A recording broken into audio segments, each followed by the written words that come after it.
8. Stealing freedom.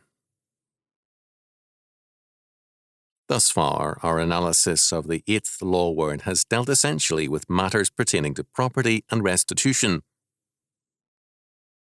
Certain modern German scholars, by no means orthodox, have pointed out that the 8th Commandment has primary reference to something other than property. Thus, North, commenting on Exodus chapter 20, verse 15, wrote, "In the commandment against stealing, the unnamed object is not so clear as in the two preceding commandments. The position of this commandment among a group of commandments which are connected with the person of the neighbor, and the difference in content which is to be assumed between this commandment and the last in the Decalogue, suggests that, as elsewhere, when this particular verb occurs, a human object is imagined. Compare, for example, Genesis chapter 40, verse 15. It probably therefore has in mind the loss of freedom, particularly of free Israelites. It is forbidden to enslave free Israelites by force, whether it be for one's own use or to sell to another. Forad's observation on Deuteronomy chapter 5, verse 19 is even more explicit. It is today regarded as certain that the prohibition of stealing referred originally to the kidnapping of a free person. Exodus chapter 21, verse 16, Deuteronomy chapter 24, verse 7. There is more than a little merit to this conclusion. Commandments 6 through 10 are concerned with man's relationship to man. They are personal. The 8th Commandments can thus be expanded to read, "Thou shalt not steal another man's freedom by forcibly enslaving his person or his property." The purpose of man's existence is that man should exercise dominion over the earth in terms of God's calling. This duty involves the restoration of a broken order by means of restitution. To kidnap a man and enslave him is to rob him of his freedom. A believer is not to be a slave. 1 Corinthians chapter 7, verse 23, Galatians chapter 5, verse 1. Some men are slaves by nature. Slavery was voluntary, and a dissatisfied slave could leave, and he could not be compelled to return, and other men were forbidden to deliver him to his master. Deuteronomy chapter 23, verses 15 and 16. This implied some liberty on the part of slaves and a duty of just treatment by their masters. Ben Sirach confirms this, speaking of both the duty of the master to correct and discipline his slaves, and also to be just towards them, and to avoid defrauding them of their liberty. Ecclesiasticus chapter 42, verse 1 and verse 5, chapter 7, verse 21, chapter 33, verses 24 to 28. This is also confirmed by St. Paul. "Masters, give unto your servants that which is just and equal, knowing that ye also have a master in heaven." Colossians chapter 4, verse 1. The purpose of freedom is that man exercise dominion and subdue the earth under God. A man who abuses his freedom to steal can be sold into slavery in order to work out his restitution. Exodus chapter 22, verse 3. If he cannot use his freedom for its true purpose, godly dominion, reconstruction, and restoration, he must then work towards restitution in his bondage. Kidnapping was punished by death.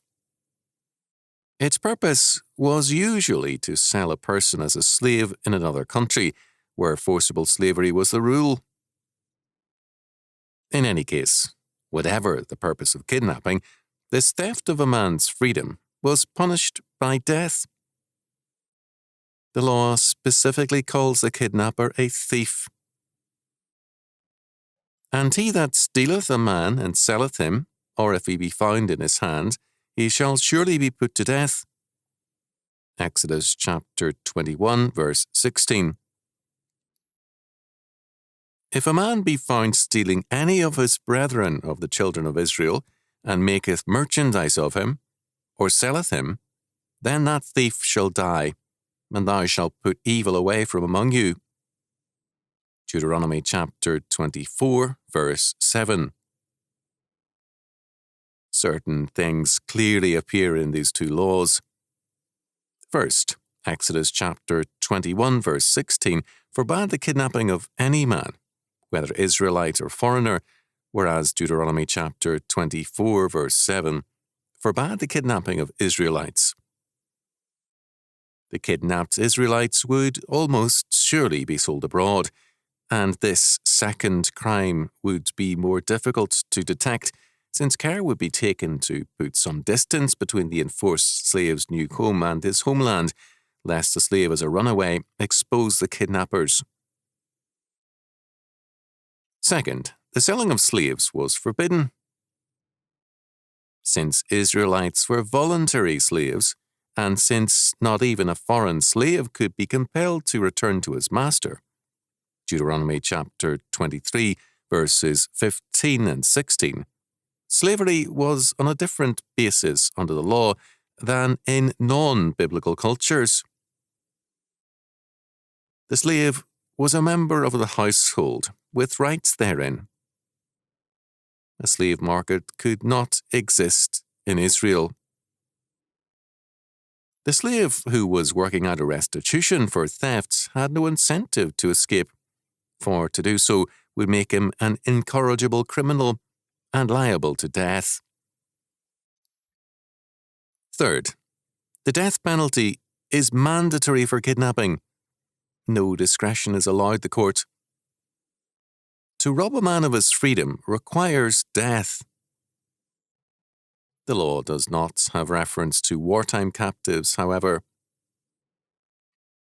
Fourth, Deuteronomy chapter 24, verse 7, forbids stealing a man by anyone who maketh merchandise of him, or selleth him.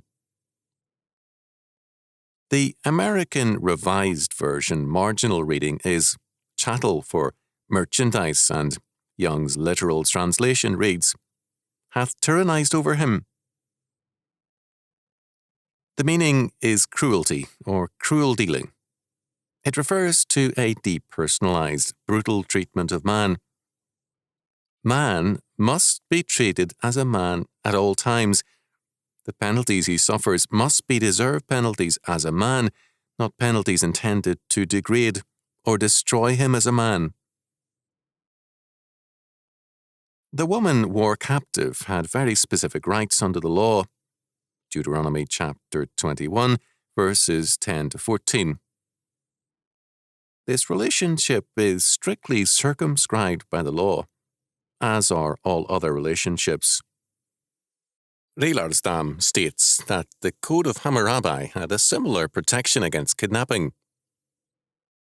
This is not entirely correct. The exact reading of the law in the Code of Hammurabi 14 is, if a man has stolen the minor child of another man, he shall be killed. This is radically different from the biblical law, in that only a child is protected. Moreover, compulsory slavery was legal in the Code of Hammurabi, and helping another slave to escape or harbouring a fugitive slave was punishable by death. 15 and 16. Moreover, as Gordon pointed out, in Hammurabi's law, the entire population is theoretically in slavery to the king. To return to the interpretation of theft as essentially the robbing of a man's freedom, false weights and measures, fraudulent money, and the destruction, Impairment or theft of property all diminish or destroy a man's freedom. Property is basic to man's freedom. A tyrannical state always limits a man's use of his property, taxes it, or confiscates that property as an effective means of enslaving a man without necessarily touching his person.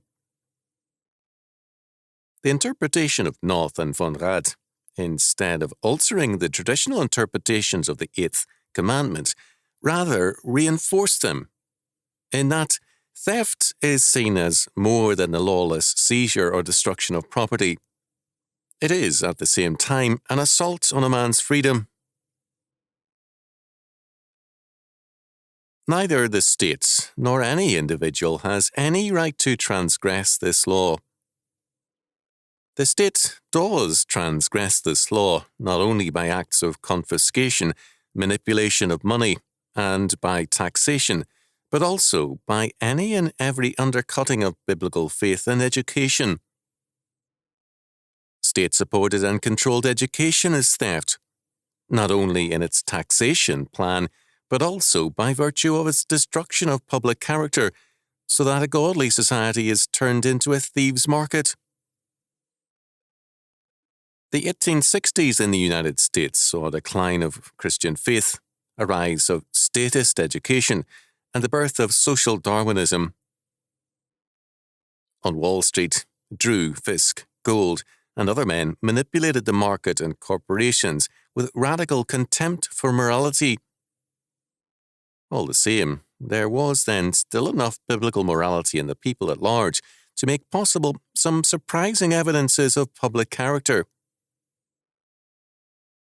It should be remembered, too, that at this time, New York City represented a radically lower moral standard than other settled areas of the United States and was widely regarded as another Sodom.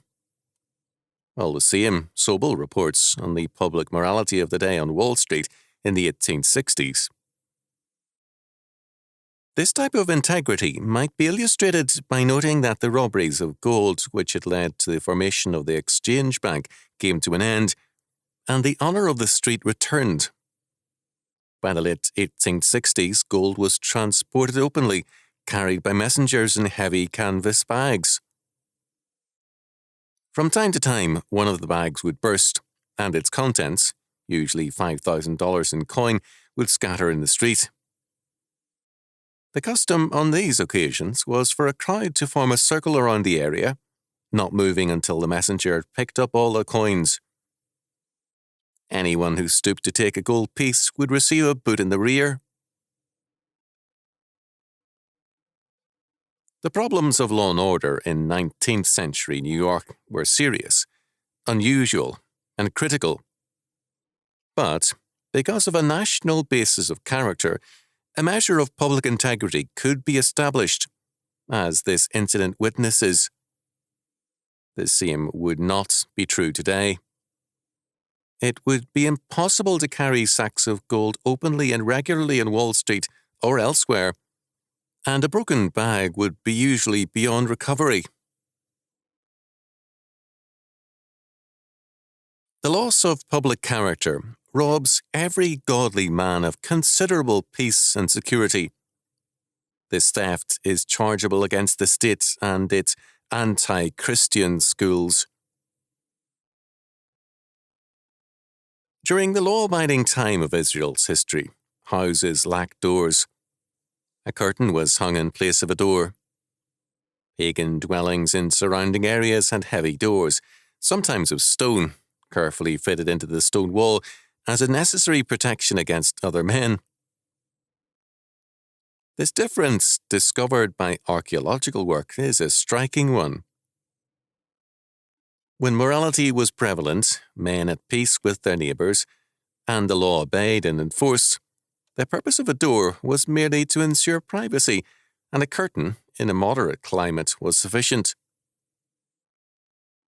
In lawless neighbouring countries, stone doors were required, and men lived as prisoners within their own homes, in effect, besieged by a lawless world.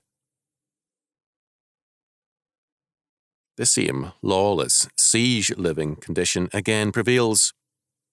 By their destruction of godly education and of biblical law, the nations have robbed their people of freedom, and the people, by their apostasy, have denied themselves freedom. The psalmist long ago observed of those who attempt to build up a city and to safeguard it without God that, "Except the Lord build a house, they labour in vain that build it. Except the Lord keep the city, the watchman waketh but in vain." Psalm 127, verse 1. To return again to the definition of thefts as the stealing of freedom, the implication is clearly that property is freedom. A man is free if his person and his possessions are under his control. To the degree that his person is free, and to the degree that he has property free of hindrances, to that degree a man is free. The old word freeman has as one of its older meanings the member of a corporation, a property owner. The same is true of the word freeholder. The restriction of suffrage to property owners had as its basis, in part, the restriction of the vote to freemen.